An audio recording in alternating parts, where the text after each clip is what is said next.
Hi everyone, welcome to my review of Miyazaki's Ponyo in 2008. So yes, here we are with the Blu-ray, and yes, it's been quite a few days now since my last review. Not at the time really, but yes, again I always say, hopefully not going to be as long a wait next time. I was meant to film a couple of reviews the other day, but just didn't get around to it. But here we are, another anime review of course, and yes, a rewatch. I saw this film, saw this last year actually. For the first time. And yeah, this is a very, very controversial film. It at times is hated on, and known as one of the weakest Miyazaki films. Porco Rosso, another controversial one, but this one, is you could say it's the most controversial Miyazaki film. Many people saying just it's not anything too great and stuff like this. And yeah, I watched it.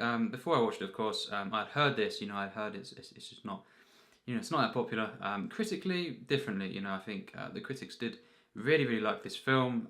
Just general people, anime fans, Miyazaki followers, didn't think it was one of his best, and just, many people have criticised this for being too light, and just something that is messy and kind of just nothing too great, just fluff, if you will. And yes, I didn't have the highest of hopes, but it looked really nice from the images. It's basically the story is it's kind of like Pinocchio, you could say, with a twist, and of course it's very, very creative. The Japanese animation once again.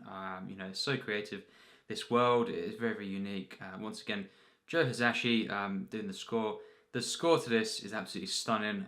Really, really overwhelming. The score here, and yes, what did I think about the film? I think the first time I saw it, afterwards I thought, wow, that is underrated. This film is wonderful. Once again, for me, this is a masterpiece. And yeah, it's quite an unpopular thing to say, but no, that's my opinion. I think this is definitely a masterpiece. And really, I don't see how this is quite as unpopular as it is. A lot of the time, I think, yeah, it's not one of his very, very best films. Not one of the greatest animated films. One of the very best. But for me, definitely in my top 50 animated films, and I think it's better than Nausicaa. And yeah, I think it's another masterpiece. Absolutely stunning film. Really blew me away. The second watch, even better. This rewatch, it was last Friday, of course. Yeah, it's Friday, I believe. It was Friday. And yes, this film, as I say, it's kind of like Pinocchio. This kind of Princess Goldfish, she wants to become human, basically. The opening sequence, it's basically her going to the surface, and she's not meant to, of course. Her father keeps her kind of locked in this bubble and stuff with all these other goldfish, and yeah, doesn't want her to go to the surface and certainly not become a human. Then she meets eventually, a young 5-year-old boy, I think it was, Sasuke, and he basically very, very innocent, boy, only child. He lives with his mum, and his father is a sailor. So yeah, it's quite a big theme with Miyazaki, sailors and pilots and stuff.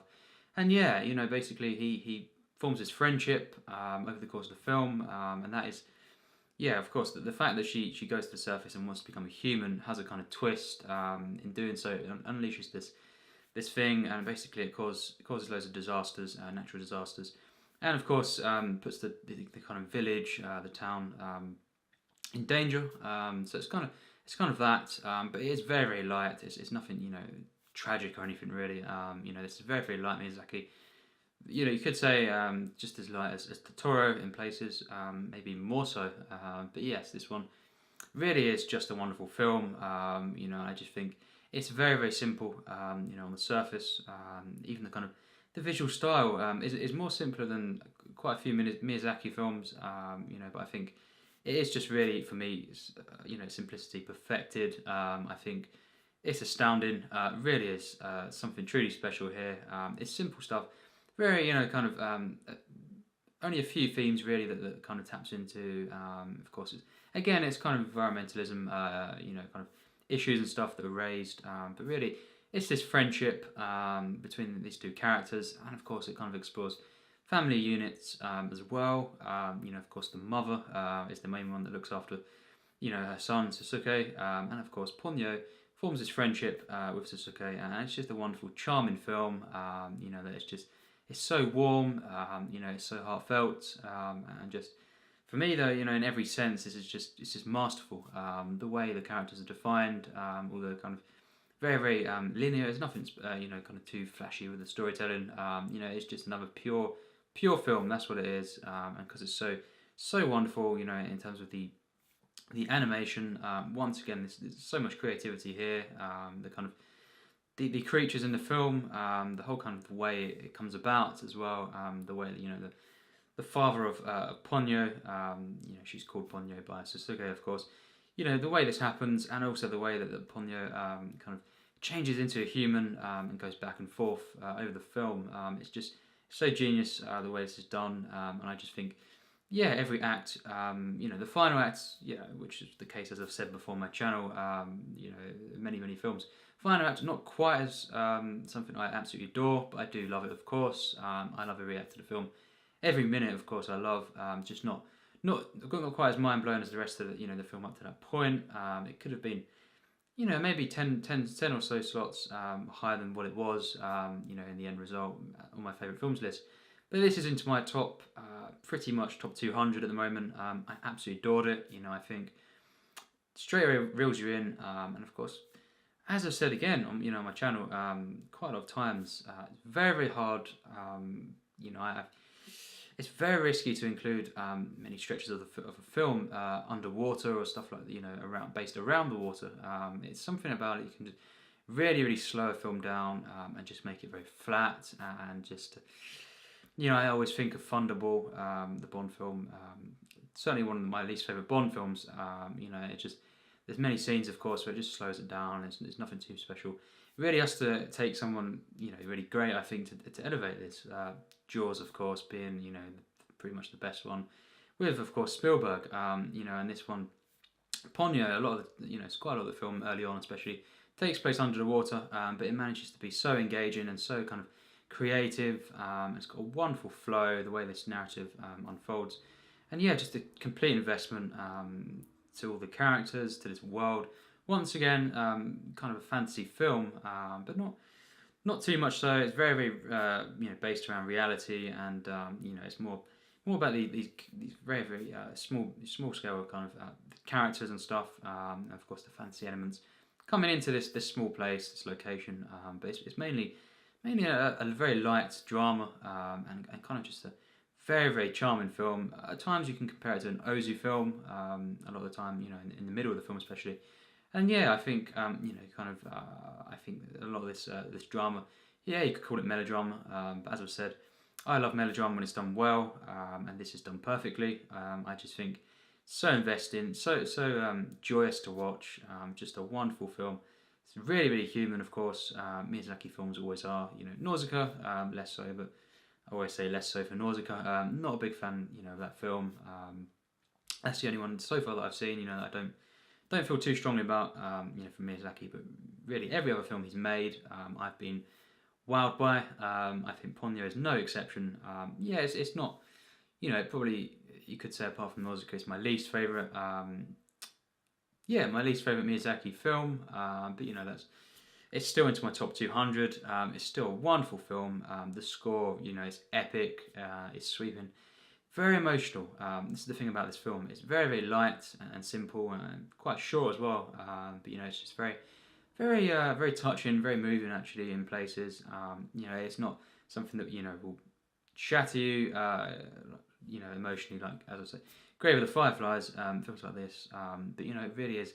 It's something that actually, you know, moved me a lot. I cared about all of this, and it's just very touching stuff. I think the whole kind of the Pinocchio kind of you know, way that this film is portrayed. The whole story here, the kind of that sort of thing, you know, that's going on. She wants to become human. It's just very powerful. The way it's pulled off, and just very sweet and charming. You know, there's loads of great comedy in the film. Just great script again by Miyazaki. You know, it's just great dialogue, and of course loads and loads of comedy throughout the film. Very light, but again very powerful for me. I don't think it's gonna, you know, it's not comparable for me to, you know, Howl's Moving Castle, Mononoke, Spirited Away, all these ones. But you know, that's not, you know, downplaying the film. I don't think it's meant to be. as great as these films. It's just a very, very light film, but it happens to be a masterpiece. I think it just hits all the right notes in the story, the way it unfolds the narrative, the connection I had, to the characters. Just a very, very innocent film, portraying childhood perfectly, and just the innocence of childhood and sense of wonder throughout this film is just wow. It really is present. To do the score, but the world building, the kind of just the overall the visuals, the kind of the small scale kind of the town and everything. But again, combine that and contrast that with the kind of the epic themes as well, and natural disasters, all these issues, and just the overall the action, in the film is absolutely stunning. Once again, I love the scene in particular where Ponyo is riding the waves, and she's just and Sasuke he's kind of looking out the car at her. That scene was phenomenal. It comes more later on in the film, but it just really is something else. I loved the mother in the film. I loved how it's defined, this whole family. Very, very heartfelt, and of course the longing as well. To kind of, it's kind of feels a bit isolated. This character Sasuke and kind of missing his father. You could say, and it's so warm how kind of Ponyo and him come together, and it's just they kind of find themselves in each other. It's just got a wonderful ending.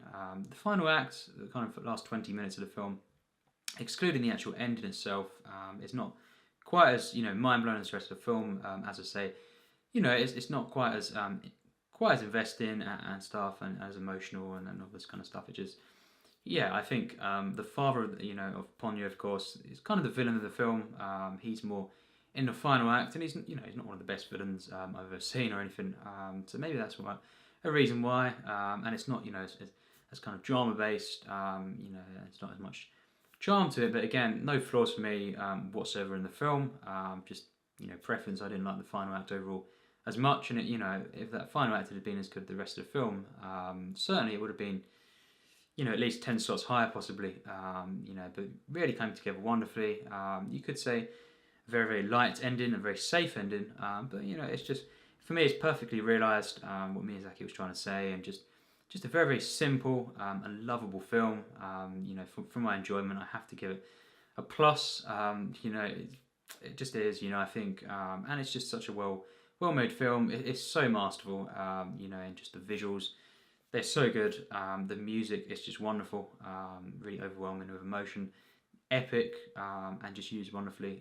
The action throughout the film, and just these characters, the attachment I had, and the innocence of the film, the purity. It has to be 100% plus, tier 3. It doesn't get higher than that, but it really is something else. A very, very special film for me, and just of course, the Blu-ray, wonderful here. Spine number 17, of course, in the Ghibli collection. And yes, this film is wonderful. If you've not seen it, of course, check it out. I can't say, I can't speak for everyone, because of course, this is one of the least popular Ghibli films. But for me, it was something special. I'm not going to compare it to Mononoke or Spirited Away, because it's just not. Of course, it's not as good as that, but them two films for me. But I think in its own right, just a wonderful film, perfectly portraying childhood, relationships, family units, and just community as well. I love the scenes, in kind of the home with all the kind of elderly people. When Sasuke visits them, and also the kind of scenes, around the school. It's all this kind of nostalgic and warm stuff that Miyazaki does, wonderfully, of course. And just so present in this film, and I just love the film, of course, from start to finish. This is a masterpiece. Really, really underrated for me. Definitely be on my 100, most underrated films that I've seen so far, and just, because I think, it's kind of odd how this is hated by some, because I just think it's not too risky. It's just very, very light. I understand, not everyone likes kind of, melodrama and stuff, and films, about these themes. But for me, they're some of the things I look for, quite a lot actually. So yes, for me, this is a masterpiece, and I'd highly recommend it, of course. Wonderful film, and just a simple, pure, charming film. Very, very human, of course, and just wonderful. So yes, of course, more reviews coming soon. I actually watched for the first time another Ghibli when Marnie was there. I've quite a lot to say about this. The rating is not final yet. It threw me off a bit with the kind of twists. Very, very mixed feelings about some of the twists. But yes, this film is definitely great. I just think it's hard to see, the exact score in my mind at the moment. But that'll probably be, in the next few days. And of course, more reviews, excluding this as well, coming soon. So yes, thanks for watching my review.